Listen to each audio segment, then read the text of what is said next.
한국조폐공사를 다뤄볼 텐데 항목 전체적으로 좀 훑어주실까요? 네, 항목은 총 4가지 항목으로 되어 있습니다.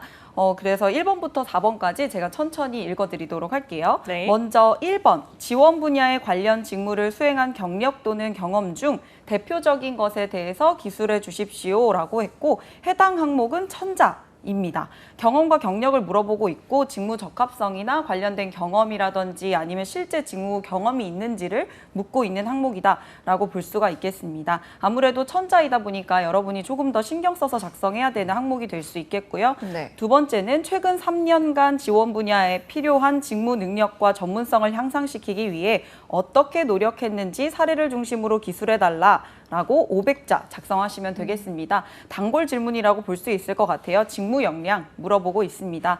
3번에서는 최근 3년간 본인이 경험한 가장 어려웠던 일을 기술하고 이후의 과정과 결과에 대해 말씀해 주십시오 해서 역시 500자입니다. 해당 항목이 조금 어렵게 느껴지실 수가 있을 것 같은데요. 어떤 태도라든지 문제 해결 능력을 보고자 합니다라고 생각을 해주시면 좋을 것 같습니다. 그리고 4번, 인재상에 관련된 문제인데요. 우리 공사의 인재상인 정도와 책임, 소통과 협력, 열정과 도전과 관련하여 한 가지를 선택해서 본인의 역량과 관련하여 기술해달라라고 했습니다. 해당 항목 역시 500자이고 내가 얼마나 인재상에 부합하는 인재인지를 묻고 있다라고 보시면 되겠습니다. 네, 좀 뭐 여러 가지 내용들이 있는데 저희가 우선 이 각각의 항목을 어떤 내용으로 작성하면 좋을지부터 알아보면 좋을 것 같아요. 첫 번째 항목부터 알아볼까요? 네, 1번 항목입니다. 아마 1번을 보시고 나서 뜨악 하시는 지원자분들이 있으셨을 것 같은데 네. 왜냐하면 굉장히 요구사항이 정말 상세하게 가이드가 맞아요. 되어 있거든요. 그래서 아무래도 내일이 마감이다 보니까 내가 제대로 잘 작성했는지 체크하는 시간을 가지시면 좋을 것 같아요. 일단 1번 항목 같은 경우에는 지원 분야 관련 직무를 수행한 경력 또는 경험이라고 되어 있거든요. 그중에서 가장 대표적인 것에 대해서 기술해달라라고 되어 있습니다. 해당 항목은 어떤 경력 기술서라고 보시면 좋을 것 같아요. 다른 항목이 500자인 것에 비해서 1000자 정도 글자 수를 여유를 줬다라는 것은 구체적인 스토리를 기술하라라는 걸로 보여지고요. 아마 그 스토리를 구성해내는 이 과정에서 꼭 들어가야 하는 항목들을 굉장히 상세하게 가이드를 해줬습니다. 그럼 왜 이렇게 상세하게 가이드를 해줬느냐? 어떤 경력이나 경험에 대해서 정확하게 그 범위를 정해주고 어떤 것이 경력이고 어떤 것이 경험인지를 명확히 나눠서 작성해 달라라는 것으로 좀 보여집니다.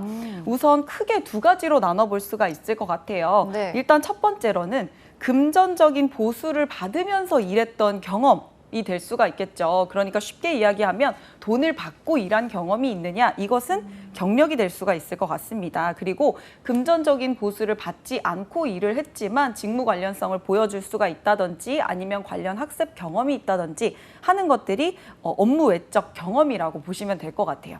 네.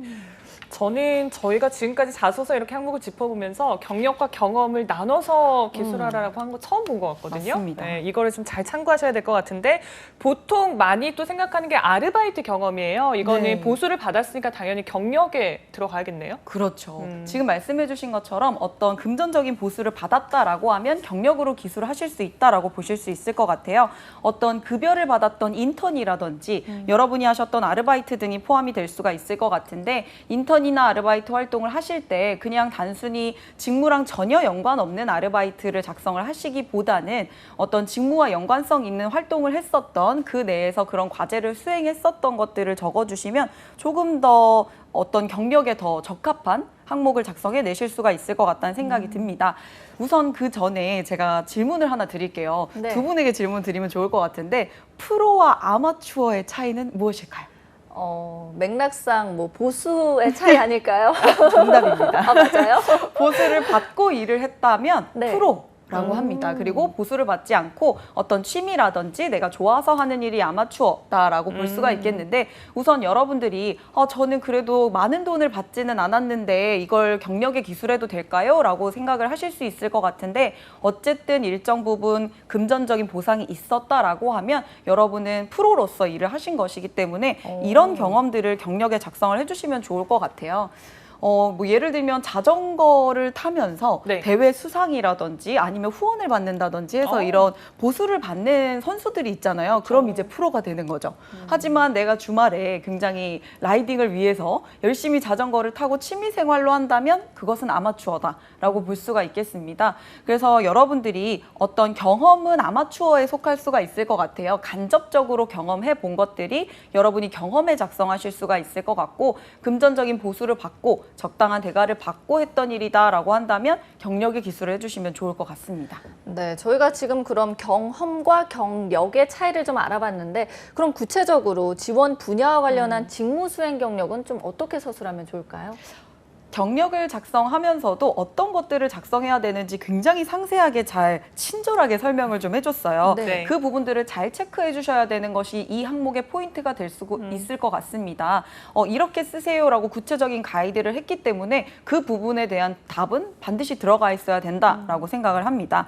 경력을 기술할 경우에는 구체적인 직무 영역과 활동 경험, 또 수행 내용, 본인의 역할 및 구체적인 행동과 주요 성과에 대해서 기술해달라라고 했거든요. 그러면 이걸 참 어떻게 구성해야 될지가 가장 막막할 것 같다는 생각이 좀 들어요. 네. 그냥 내가 했던 업무를 쭉 나열을 하면 되는 것인지 아니면 어떻게 구성을 하면 좋을지 이런 부분들 고민하실 것 같아서 제가 마감이 얼마 남지 않았으니까 이렇게 구성하셨는지 체크도 해볼 겸 제가 5단락으로 좀 나눠봤습니다. 네. 함께 체크를 해보도록 하겠습니다. 우선 첫 번째로는 직무 영역에 대해서 서술을 해주시면 좋을 것 같고, 직무 영역은 이런 영역에서 직무를 했었다. 그 다음으로는 이제 활동과 경험, 수행 내용 작성해 주시면서 역할 및 구체적인 행동 이야기 해주시고 그에 대한 성과, 그리고 기여 방안에 대해서 이야기를 해주시면 되는데요. 구체적으로 각 항목마다 어떤 것 들어가면 좋은지 상세히 좀 설명을 드리도록 하겠습니다. 네. 먼저 직무 영역입니다. 이 부분이 가장 중요할 것 같다는 생각이 들어요. 일단 문장을 시작을 하시면서 맡은 업무가 무엇이었는지를 구체적으로 명시를 하면서 넘어가 주시는 게 좋을 것 같습니다. 2가지식으로 언급을 해주시는 게 좋을 것 같고, 땡땡 관련 업무를 수행하면서 제가 맡은 직무는 무엇이었습니다. 라고 시작을 해주시는 거죠. 그리고 난 다음에는 활동과 경험, 수행 내용을 작성해 주시면 되겠는데요. 이 부분에서는 구체적으로 본인이 맡은 역할이 무엇이었는지를 명시를 해주실 필요가 있겠습니다. 간혹 지원자분들 중에서 그냥 직무가 뭐 사무직이니까 사무직을 수행했습니다 하고 바로 넘어가시는 경우들이 있거든요. 네. 근데 각 부서마다 혹은 기업마다 같은 사무직이더라도 같은 영업직이더라도 하는 일이 조금씩 다를 수가 있어요. 그리고 그 안에서 본인이 맡은 역할이 다를 수가 있기 때문에 이 부분을 여러분들이 꼭 명시를 해주셨으면 좋겠습니다. 예를 들어서 뭐 영업을 담당했다 하더라도 신규 영업인지 영업 관리인지 또는 국내 영업인지 해외 영업인지 구체적인 직무를 작성을 해주시면 여기서 직무 역량을 보여주시기 좋을 것 같다라는 생각이 듭니다. 그리고 나서 여러분들이 업무를 수행하면서 있었던 사례를 좀 선정을 해주셔야 되잖아요. 이때 어떤 인턴 활동을 하셨거나 아르바이트 활동을 하셨다면 굉장히 사례가 많으실 텐데 어떤 것들을 좀 선정하면 좋을까요? 라는 고민을 하시는 분들이 많더라고요. 어떤 사례를 선정하시면 좋냐면 나로 인해서 어떤 기업에 이득이 됐다든지 매출이 증가했다든지 혹은 프로젝트를 성공했던 경험이 있다든지 고객 민원을 해결했던 경험이 있다든지 어떤 이득이 될 만한 활동을 했었던 것들을 선정을 해주시면 좋을 것 같다라는 생각이 좀 들었습니다. 일단 어떤 역할을 했었다라고 명시를 해주시면서 그 다음 단락에는 역할 및 구체적인 행동을 작성해 주시면 되겠는데요. 이 행동에는 그 프로젝트와 에피소드에 있어서 내가 주체적으로 어떤 것을 했는지에 대해서 작성을 해주시면 좋을 것 같다라는 생각이 듭니다. 뭐 예를 들면 내가 어떤 역할을 맡았었는데 그 안에서 어떤 것들을 수행했다라는 것들이 좀 능동적인 태도였으면 좋겠다라는 생각이 들어요. 네. 이런 업무를 수행해야 됐기 때문에 내가 이런 걸 했다라고 끌고 가기보다는 내가 주체적으로 뭔가 나서서 일을 해결했다든지 아니면 내 역량이 좀 잘 드러날 수 있도록 3번 단락에서 좀 잘 작성을 해주시면 좋을 것 같아요. 그리고 난 다음에 기업에서 궁금한 건 아마 4번이 아닐까 싶습니다. 그래서 어떤 결과가 있었는지를 반드시 좀 명시를 해주실 필요가 있겠다라는 생각이 들어요. 그 안에서 매출이 증대됐었는지, 민원을 해결했었는지, 프로젝트를 성공했었는지, 조직적으로 어떤 성과가 있었는지를 결과를 반드시 좀 명시를 해주시는 것이 좋을 것 같다는 생각이 듭니다. 여기까지는 대부분 작성을 해주실 텐데 제가 포인트를 드리자면 마지막 마무리를 좀 멋지게 하면 좋을 것 같다는 생각이 들어요. 네. 그러면 기업 방안에 대해서 이야기를 해주시면 좋을 것 같은데 네. 아마 기업에서 이걸 물어보는 이유 자체가 그런 경험들이 혹은 그런 직무를 수행했던 경험들이 우리 기업에 와서 어떤 이득을 줄 수 있느냐, 어떤 역할을 수행해낼 수 있느냐일 것 같습니다. 그렇다면 여러분들이 그 부분을 정확히 명시를 해주는 거죠. 이런 경험에서 혹은 이런 역량에서 미루어 짐작해 보건대 내가 입사했을 때는 이러이러한 것들을 기여할 수 있을 것 같습니다. 아니면 이런 부족한 부분들을 메꿀 수 있을 것 같습니다. 라고 기업에 대해서 어떤 내 좋은 인재가 되겠다는 포부라든지 그런 기대감 등을 드러내 주신다면 마무리를 하실 때 조금 깔끔하게 마무리를 하실 수 있을 것 같다는 생각이 들어요. 네. 자, 이렇게 경력 기술법에 대해서 알아봤는데 사실 앞서서 쌤도 경력과 경험을 프로와 아마추어라고 나눠 주셨잖아요. 그러다 보니까 그 다음에 이제 경험을 어떻게 표현하느냐가 중요한데 자칫하면 아마추어처럼 보이지 않을까라는 우려도 되거든요. 맞습니다. 일단 경력과 경험이라고 하니까 일단 시작부터 조금 달리 생각하시는 분들이 있는 것 같아요. 네. 아, 경력이 있었어야 된다라든지 내가 경험을 쓰면 난 다른 지원자보다 조금 뒤처져 보이는 건 아닐까 하는 생각을 하실 수가 있을 것 같은데 경험도 참 작성하기 나름일 거란 생각이 들어요. 아마 그런 조바심을 좀 해결해 주고자 기업 측에서도 좀 상세히 이렇게 써달라라고 가이드를 해줬던 것 같은데요. 네. 구체적으로 좀 살펴보자면 본인의 학교 교육 또는 직업 교육 등 학습 경험 혹은 수행한 활동 내용, 조직, 소속 조직이나 활동에서의 역할, 활동 결과에 대해서 작성해달라라고 되어 있습니다. 어떤 실제로 직무를 수행해본 경험이 아니더라도 학습 경험이라든지 직업 교육 등을 통해서 직무 역량을 개발했다면 그건 역시 경력에 준하는 것으로 인정하겠다라는 의지로 좀 보여집니다. 네. 그래서 내가 신입직이고 대졸이라고 해서 너무 고민하지 않으셨으면 좋겠어요. 이 부분을 좀 나는 이만한 역량과 포부를 갖고 있다. 발전 가능성 쪽으로 여러분들이 이렇게 이끌어 가신다면 훨씬 더 풍부한 스토리가 나오실 수 있을 것 같거든요. 그래서 우선은 선택해 주셔야 될 건 학교 활동이나 외부 활동 이런 것들 선정해 주셔도 좋을 것 같고 뭐 동아리라든지 팀 프로젝트 또는 재능 기부 활동도 좋을 것 같고요. 동호회도 좋을 것 같아요. 그러면 조금 더 쉽게 설명을 드리자면 여러분들이 어쨌든 기업을 들어가고자 준비를 하실 때는 뭐 자격증이라든지 어학 능력이라든지 혹은 개인의 역량을 개발하기 위해서 굉장히 다양한 활동들을 하면서 스터디 활동을 하기도 하고 동호회나 동아리를 하시기도 하잖아요. 그쵸. 그 안에서 수행했던 내용을 선택을 해주셔도 좋을 것 같습니다. 또 조금 더 직무에 가깝게 가보자면 뭐 예를 들어서 사무행정 분야에 지원하시는 분들이라면 어떤 동호회에서 내가 총무를 맡았다든지 아니면 이런 것들로 예산을 굉장히 잘 사용해서 우리 뭐 학생회라든지 이런 것들이 좀 잘 운영이 됐었던 경험이라든지 이런 역량들을 보여주신다면 간접적으로 좀 잘 보여주실 수 있지 않을까 하는 생각이 들어요. 네. 네, 그러면 저희가 이 지원 분야와 관련한 실제적인 직무 수행 경험을 어떻게 작성하면 좋을지 좀 공식으로 알아볼까요? 이 부분 같은 경우에는 스토리를 잘 풀어내는 것이 좋겠다라는 생각이 듭니다. 네. 우선은 제가 4단락 정도로 여러분들께 설명을 드릴 수가 있을 것 같아요. 일단은 아까 경력을 기술해 주시는 것과 비슷합니다. 먼저 학습 경험이나 아니면 수행 활동에 관한 상황에 대한 설명을 좀 해주시면 좋을 것 같아요. 네. 어떤 학습을 하는 내용이었는지 혹은 학습 경험이라고 한다면 뭐 여러분들이 역할을 수행한 경험이 될 수도 있겠지만 학습 경험은 어떤 걸 배웠는지 왜 그걸 배우게 되었는지 어떤 걸 배웠는지 이런 것들을 작성을 해주시면 좋을 것 같고 또 역할을 수행한 경험이라면 동호회 안에서 내가 어떤 역할을 수행했었는지 포지션이나 목표를 정확히 밝히면서 시작을 해주시는 게 좋을 것 같고요. 두 번째로는 과제와 역할입니다. 그 안에서 뭔가 역할을 맡았다라고 하면 구체적으로 여러분들이 맡은 업무가 무엇인지가 가장 중요할 것 같아요. 앞서 말씀드렸던 것처럼 동아리에서 내가 총무를 맡았다라든지 아니면 뭐 리더를 맡았다 혹은 비서를 맡았다 이런 것들 역할이라든지 미션을 명확하게 좀 명시를 해주시는 게 좋을 것 같고 그러면 저는 뭐 동아리 활동이나 활동 경험보다는 학습 경험을 쓰는 게 좋을 것 같습니다 라고 한다면 학습 경험을 작성해 주시는 것도 좋고 그 안에서 작성해 주셔야 될 것은 어떤 목적을 두고 무엇을 배우고자 이 학습을 했는지 정확한 목표 의식을 드러내 주신다면 조금 더 전문성을 드러낼 수가 있을 것 같습니다. 그냥 취업을 위해서 준비했다라고 하기보다는 내가 한국조폐공사에 입사하기 위해서 이러한 역량이 필요하다라고 생각을 해서 그러한 역량들을 수행하기 위한 목적을 두고 공부를 시작했다라고 하는 것과는 완전 다르게 느껴질 수가 있거든요. 그래서 여러분들이 그런 부분에서 전문성을 좀 챙겨주시면 좋을 것 같고, 그리고 세 번째 단락에서는 구체적인 행동입니다. 공부를 하셨다면 그 공부를 어떻게 해왔는지 그 과정을 기술해 주시면 좋을 것 같고, 어떤 직무나 업무를 수행했다, 역할을 수행했다라고 한다면 그 역할에서 여러분들이 보여지는 능동적인 태도 부분을 상세히 기술을 해주시면 좋을 것 같아요. 제가 자꾸 능동적인 태도를 기술을 해달라라고 강조를 드리고 있는데 네.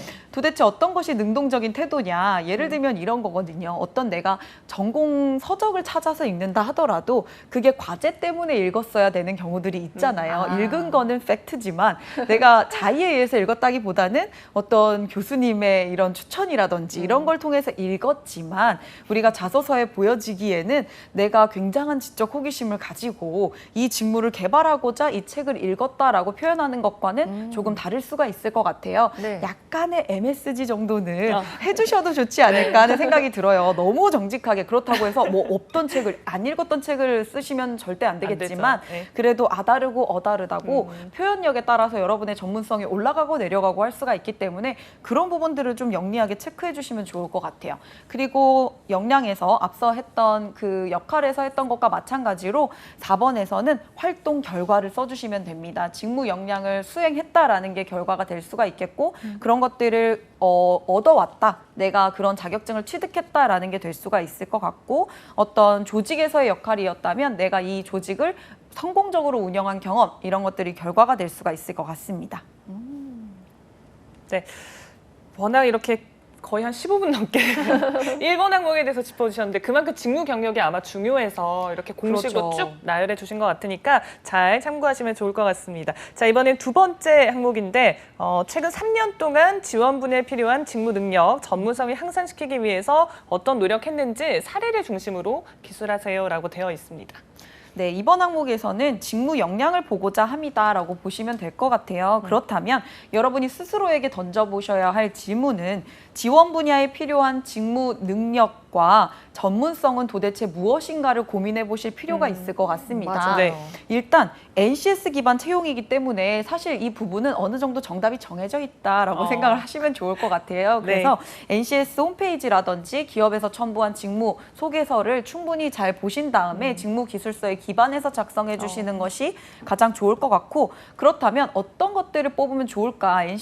NCS에서는 어떤 걸 역량이라고 보느냐를 알고 계셔야 될 것 같아서 우선 크게는 지식, 기술, 태도 부분의 역량을 보실 수가 있을 것 같아요. 네. 간단하게 설명을 드리자면 일단 메모지에다 여러분이 지식, 기술, 태도라고 써주신 다음에 네. 내가 해당 기업에서 직무를 수행하기 위해서 갖고 있는 지식, 갖고 있는 어떤 기술, 갖고 있는 태도, 어떤 것들이 있는지 간단하게 써보신 다음에 작성에 돌입을 하시는 게 좋을 것 같아요. 지식이라고 한다면 말 그대로 해당 직무를 수행하는 데 필요한 정보를 얼마나 알고 있느냐라는 거입니다. 어떤 영업직이라면 뭐 전략 수립 기법이라든지 마케팅 전략이라든지 이런 것에 대한 지식이 필요하잖아요.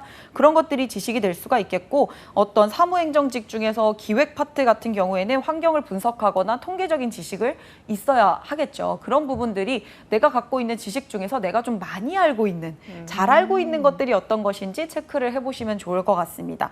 두 번째, 기술인데요. 아마 이 부분 작성하시기가 가장 수월하시지 않을까 하는 생각이 네. 들어요. 자격증입니다, 여러분. 네. 간단하게 말씀을 드리자면 상중하로 표현이 가능하고 수치로 나타낼 수 있는 거, 엑셀 능력 상중하, 그리고 어떤 어학 능력 상중하, 이렇게 수치적으로 표현할 수 있는 구체적인 역량, 들을 작성해 주시면 되겠고 네. 마지막으로 태도입니다. 어떤 직무를 수행하기 위해서 지식과 기술 제외하고 어떤 사고방식이나 마음가짐, 태도 어떤 것들이 필요한지를 작성을 해보시면 좋겠다라는 생각이 듭니다.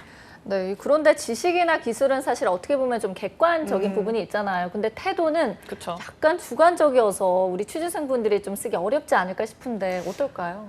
그렇습니다. 그래서 다행히도 우리 한국조폐공사에서는 직무 설명서의 태도 부분의 키워드를 제가 좀 분석을 해봤는데 네. 모든 직군이 비슷한 태도를 요구하고 있다는 걸 제가 좀 발견을 하게 됐어요. 예를 들면 뭐 이해력이라든지 창의적 사고, 청렴성, 윤리의식, 주인의식, 상호협조적인 태도, 뭐 고객지향적인 태도, 절약 자세, 책임감 이런 것들이 있는데 이런 단어들이 주는 느낌에서 여러분들이 빨리 캐치를 하셔야 되는 부분들이 뭐냐면 약간은 보수적인 느낌이 난다라는 부분들 네. 그리고 뭔가 경쟁보다는 상생의 포커스가 있을 것 같고 윤리의식, 청렴, 성실 여러분들이 얼마나 성실하게 직무를 잘 수행해 왔는지 역할을 잘 수행해 왔는지 이런 청렴한 태도, 성실한 태도가 중요하다라는 것에 포인트를 얻고 이 태도를 작성을 해보시면 어렵지 않게 작성하실 수 있을 것 같다는 생각이 들어요. 그러네요. 확실히 공사다 보니까 조금 좀 느낌이 다른 것 같아요. 그렇죠. 뭐 협력 이런 부분에 포커스도 맞춰 있는 것 같고. 맞아요. 딱 이거 보면 어떤 인재를 원하는지가 보이는데 그러면 구체적으로 어떻게 작성하면 좋을지 또 짚어주시죠. 네, 일단 500자이기 때문에 여러분들이 지식기술 태도까지 전부 다 작성하시기에는 부족한 글자 수이기 때문에 이 중에서 여러분들이 정말 자신 있게 살에 붙여서 이야기할 수 있는 것들 역량 한두 가지 정도 뽑아주신 다음에 사례를 포함해서 좀 상세히 작성을 해주시면 역량은 한두 가지 정도 선정하고 노력 과정에 대해서 작성해 주시면 500자 정도 작성하실 수가 있을 것 같습니다. 네, 그럼 저희가 이제 구체적으로 한국조폐공사 자기소개서 3번 항목으로 넘어가 보겠습니다. 이 3번 항목을 보니까 최근 3년간 본인이 경험한 가장 어려웠던 일을 기술하고 또 이후의 과정과 결과에 대해 말씀해 주세요라고 했는데 우리가 늘 말하는 거 단점, 어려운 일, 극복 과정 가장 어렵지 않습니까? 맞아요. 저도 참 이런 항목 보면 어떤 게 어려웠나 저도 참 네. 돌아보기도 하거든요. 네, 근데 맞아요. 제가 지금 컨설팅을 하고 있는 분이 재밌는 이야기를 해주셨어요. 3번 항목에서 최근 3년간 본인이 경험한 가장 어려웠던 일은 이 자소서를 쓰는 일이다. 솔직한 답변이네요. 이렇게 해주더라고요. 저한테 네. 저는 진짜 그냥 다 어려웠는데 삶이 어려웠어요. 이런 얘기 해주면서 이 자소서 쓰는 게 제일 어려운 것 같은데 이 얘기를 해서 한참 웃었던 기억이 있거든요. 아마 공감이 되실 부분이라고 저는 생각을 합니다.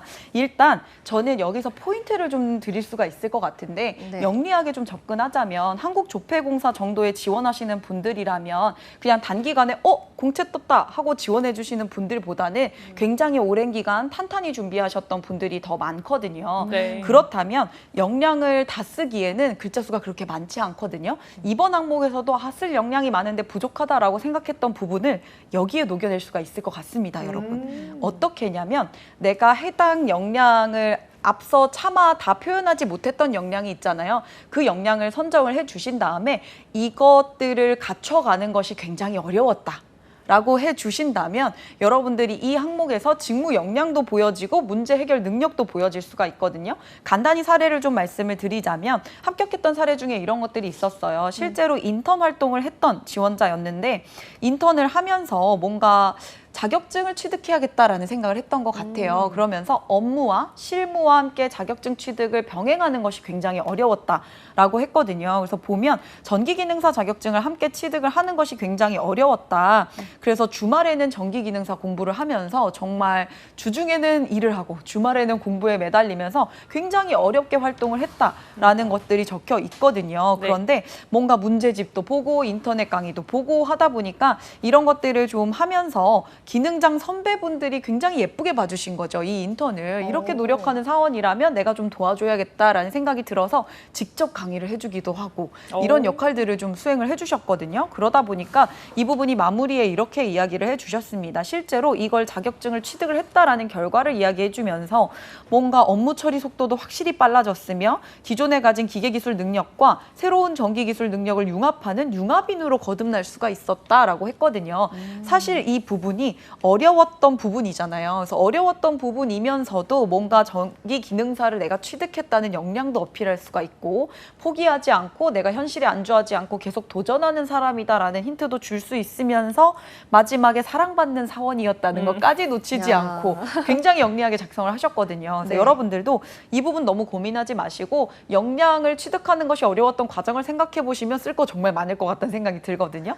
그렇게 좀 영리하게 접근을 해주시면 좋을 것 같습니다. 같습니다. 네, 진짜 얘기 들어보니까 일석이조의 효과가 아닐까 이런 생각이 드는데 이렇게 힌트를 얻어서 저희가 3번 항목을 좀 공식화해 볼 수 있을까요? 그럼요. 저는 항상 공식화 해드리니까 이번 항목 역시 공식화 해드리도록 하겠습니다. 네. 간략하게 작성할 수 있을 것 같아요. 일단 어려웠던 점이 무엇인지 두 갈식으로 늘 강조하는 두 갈식으로 이야기를 해주시면 될 것 같고 그것이 왜 어려웠는지 앞서 봤던 사례에서는 그걸 실무와 병행하는 것이 굉장히 어려웠다. 일하면서 공부하는 게 어려웠다라는 상황들을 설명을 해주시면 좋을 것 같고 그 다음이 제일 중요하겠죠. 네. 어떻게 극복해 왔느냐 도대체 어떤 방법으로 어떤 마음가짐으로 이걸 역경을 극복해 왔느냐를 이야기를 해주시면 좋을 것 같고 그 다음에 결과 반드시 이 역경을 극복해내셨어야겠죠. 그 결과를 이야기를 해주시면 좋을 것 같고 마지막으로 제가 강조드렸던 느낀 점과 함께 이러한 어려움을 통해서 내가 실제 실무에 들어가더라도 놓치지 않고 정말 열심히 한번 해보겠다라는 포부를 밝혀주시면 좋을 것 같다라는 생각이 듭니다. 네, 자 마지막으로 4번 항목인데요.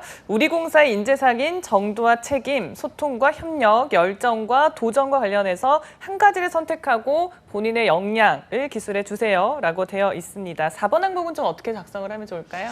인재상에 관한 내용이다 보니 여러분들이 기업 분석과 직무 분석이 철저히 된 상태에서 돌입을 해 주셔야 할 것 같아요. 지난 방송에서 우리 기업에 대해서 굉장히 상세하게 알아보셨잖아요. 네. 그렇다 보니까 기업에 대해서 뭔가 인재상을 분석해드리기보다는 실제로 이 인재상을 자소서에 어떻게 적합하게 풀어낼 것인가를 제가 풀어드리는 것이 여러분이 훨씬 더 수월할 것 같다는 생각이 들더라고요. 네. 그래서 일단 3가지 정도의 인재상을 나열을 해줬는데 네. 그러면 각각의 인재상에서 어떤 것들을 작성하면 좋은지를 제가 여러분께 질문을 던지는 형식으로 가이드를 드리면 좋을 것 같아요. 일단 정도와 책임입니다. 정도와 책임이라는 단어에서도 느껴지다시피 굉장히 정도와 책임을 걷고 뭔가 목표의식을 가지고 정확하게 책임감 가지고 해내는 것을 작성해 주시면 좋을 것 같은데 본인에게 이렇게 질문을 해보셨으면 좋겠어요. 맡은 임무를 묵묵히 책임을 다해서 수행한 경험이 있었는지를 생각해 보시면 좋을 것 같습니다. 이것은 조직에 대한 경험일 수도 있고 내가 나와의 약속일 수도 있을 것 같거든요. 근데 어떤 유혹의 상황에서도 굴하지 않고 꿋꿋하게 한 길을 가서 결국에는 책임감 있게 어떤 역할을 수행했던 경험이 있다면 정도와 책임을 선택을 해주시면 좋을 것 같다라는 생각이 듭니다. 소통과 협력입니다. 가장 중요하면서도 가장 어렵게 생각할 수 있는 소통과 협력 같은 경우에는 공동의 목표를 달성하기 위해서 조직 내에서 협력을 이끌었던 경험이 있는지를 생각해 보시면 좋을 것 같아요. 이게 조직 내에서 공동의 목표를 달성한다라는 것이 포인트가 될 수가 있을 것 같고 그 안에서 협력을 이끌어낸 경험이 있다면 소통과 협력을 선택해 주시면 좋을 것 같다라는 생각이 듭니다. 마지막으로 열정과 도전입니다. 새로운 도전을 열정을 쏟아서 성공시켰던 경험이 있는가? 내가 뭔가 일상생활 속에서 혹은 직무 역량을 개발하기 위해서 기존에 하지 않았던 도전을 하면서 거기에 온 정신과 온 마음과 온 열정을 쏟아서 실제로 그것을 성공시켜낸 경험이 있는지를 작성을 해주신다면 이 부분을 잘 작성하실 수 있을 것 같다라는 생각이 듭니다. 네, 오늘 저희가 참 여러 가지 이야기 나눠봤는데 마지막으로 우리 취준생분들에게 짧게 조언 한마디 해주시죠. 마감이 내일이잖아요. 그래서 여러분들이 작성하기 전에 꼭 오탈자 확인하셨으면 좋겠고 네. 간혹 기업의 명칭을 잘못 쓰시는 분들도 있거든요. 아이고. 그래서 그런 부분들은 좀 꼼꼼히 하셔서 그런 것에서 뭔가 탈락의 요인이 된다라고 하면 너무 억울하니까 마지막까지 꼼꼼히 체크하셔서 반드시 모두 합격하시기를 저도 온 마음을 다해서 여러분들께 에너지 보내드릴게요.